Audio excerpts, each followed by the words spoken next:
ചില തോൽവികൾക്ക് വിജയത്തെക്കാൾ മധുരമുണ്ടാകുമെന്ന് തെളിയിച്ചിരിക്കുകയാണ് നോർവേ.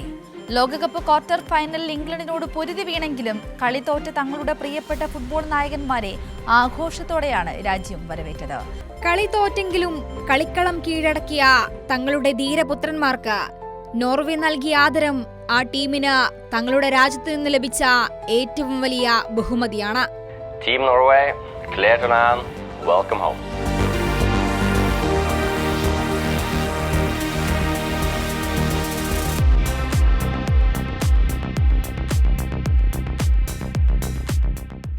ലോകകപ്പ് ഫുട്ബോളിന്റെ ക്വാർട്ടർ ഫൈനലിൽ ഇംഗ്ലണ്ടിനോട് പൊരുതി വീണതിന്റെ കണ്ണീർ ബാക്കിയുണ്ടായിരുന്നിട്ടും തലസ്ഥാനമായ ഒസ്ലോയിലെ തെരുവുകൾ സാക്ഷ്യം വഹിച്ചത് സമാനതകളില്ലാത്ത വൻ ദേശീയ ആഘോഷത്തിനായിരുന്നു.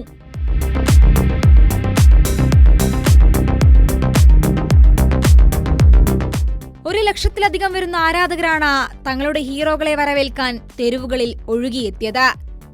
ക്വാർട്ടർ ഫൈനൽ പോരാട്ടത്തിൽ എക്സ്ട്രാ ടൈമിൽ 1-2 ഗോളുകൾക്ക് ഇംഗ്ലണ്ടിനോട് പരാജയപ്പെട്ടതോടെയാണ് നോർവേയുടെ ചരിത്രക്കുതിപ്പിന് അന്ത്യമായത്.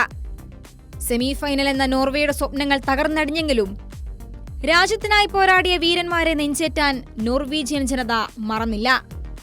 വിമാനമിറങ്ങിയ ടീമിന് വാട്ടർ കാനൻ സല്യൂട്ടോടെയാണ് രാജ്യം സ്വീകരണം നൽകിയത്.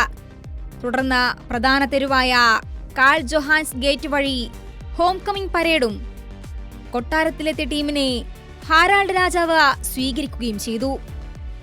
യാത്രാവൈകൽ കാരണം സൂപ്പർ സ്ട്രൈക്കർ എർലിംഗ് ഹാലൻഡിനും സാൻഡർബർഗയ്ക്കും അവസാനഘട്ട ആഘോഷങ്ങളിൽ പങ്കെടുക്കാൻ കഴിഞ്ഞിരുന്നില്ല. എന്നാൽ ഈ സൂപ്പർ താരങ്ങളുടെ അഭാവത്തിലും ഒസ്ലോയിലെ ആവേശം ഒട്ടും ചോർന്നില്ല. കിരീടാവകാശി ക്രൗൺ പ്രിൻസ് ഹാക്കോൺ തന്നെ നേരിട്ട് ഡ്രംസ് അടിച്ചുകൊണ്ട് 10,000-കണക്കിന് ആരാധകർക്കൊപ്പം നടത്തിയ വിഖ്യാതമായ വൈക്കിംഗ് റോ ആഘോഷം തലസ്ഥാന നഗരിയെ പ്രകമ്പനം കൊള്ളിച്ചു. കപ്പല്ല, ജനങ്ങളുടെ ഹൃദയമാണ് യഥാർത്ഥ വിജയമെന്ന് തെളിയിക്കുന്നതായിരുന്നു നോർവേ ടീമിന് ലഭിച്ച ഈ ചരിത്ര സ്വീകരണം. World cup desk, Kairali news.